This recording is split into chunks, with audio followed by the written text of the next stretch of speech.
আজকে আমি তোমাদের জন্য কি রান্না নিয়ে আসলাম দেখো তাহলে। দেখতে দেখতে বলছি। আলু ডোমো ডোমো করে কেটে নিয়েছি, একটা টমেটো কেটেছি, আর এদিকে জিরের গুঁড়ো, আদা, লঙ্কার গুঁড়ো, হলুদ একসঙ্গে জলে ভিজিয়ে রেখেছি। আর এদিকে আমি নিয়েছি পাঁপড়, কয়েকটা পাঁপড় নিয়ে নিয়েছি। তেল গরম করে পাঁপড়গুলোকে আমি আস্তে আস্তে সব ভেজে নেব। অর্ধেক অর্ধেক করে ভেজে নিচ্ছি, 4 টুকরা করে ভাজলে অনেক দেরি হবে, সেই জন্য অর্ধেক করে ভেজে নিলাম। সব পাঁপড়গুলোই আমার ভাজা হয়ে গিয়েছে, সেই ভাজা তেলেই আমি আলুগুলোকেও ভেজে নিলাম।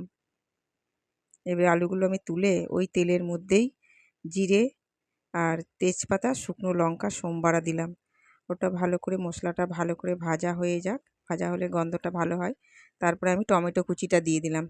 টমেটো কুচিটা লাল লাল হয়ে গিয়েছে দেখো কিছুক্ষণ ভাজার পরে। তারপরে যে মশলাটাই আমি জল দিয়ে ভিজিয়ে রেখেছিলাম দিয়ে দিলাম। এবারে আমি আস্তে আস্তে করে কষাবো, একটু সময় ধরে কষাবো। কষানো হয়ে যাওয়ার পরে পরে আমি আলুগুলো যে ভেজে রেখেছি সেগুলো দিয়ে দিলাম। ভালো করে আলুগুলো দিয়েও একটু কষাবো সামান্য একটু। দেখো কষে গেছে আমার মশলাটা। এবার আমি পাশে গরম জল করে রেখেছি, গরম জল দিয়ে দিলাম। এই তরকারিটার মধ্যে একটু জলটা বেশি লাগবে, কারণ পাঁপড়ে জল টানে খুব, সেজন্য একটু জলটা একটু আমি বেশিই দিলাম। দেখো আলুর থেকে অনেকটা বেশি দিলাম, দেখবে শেষে একদমই টেনে যাবে। তারপর আমি পরিমাণ মতন লবণটা দিয়ে দিলাম। লবণটা একটু দেখে দিও, কারণ পাঁপড়ে লবণ থাকে। আমি আন্দাজ মতন দিয়ে দিলাম, আর একটু মিষ্টি দিয়ে দিলাম, চিনি, কারণ টমেটো দিচ্ছি, একটু চিনি দিলে ভালো লাগে। ঝোলটা ফুটতে ফুটতে আমি পাঁপড়গুলোকে ভেঙে নিব। এইভাবে ভেঙে নেব বড় বড় করে, একটু সবকটা পাঁপড়কেই ভেঙে নিব আমি। পাঁপড়গুলো ভাঙতে খুব মজা লাগছে, ভালোই লাগে। এতটা আমার পাঁপড় ভাজা হয়ে গেছে আর ঝোলও ফুটে গেছে।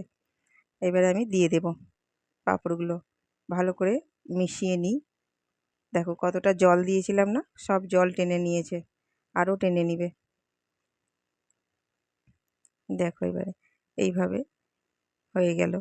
বেশিক্ষণ সময় লাগে না, কিন্তু একটু ধৈর্য ধরে করলে খেতে খুব ভালো লাগে, রুটি, ভাত, লুচি সবের সঙ্গে। একটু গরম মশলা দিয়ে দিলাম আমি, গরম মশলা, সানরাইজের গরম মশলার পাতা, সেটা আমি একটু দিয়ে দিলাম, গন্ধটা ভালো হবে।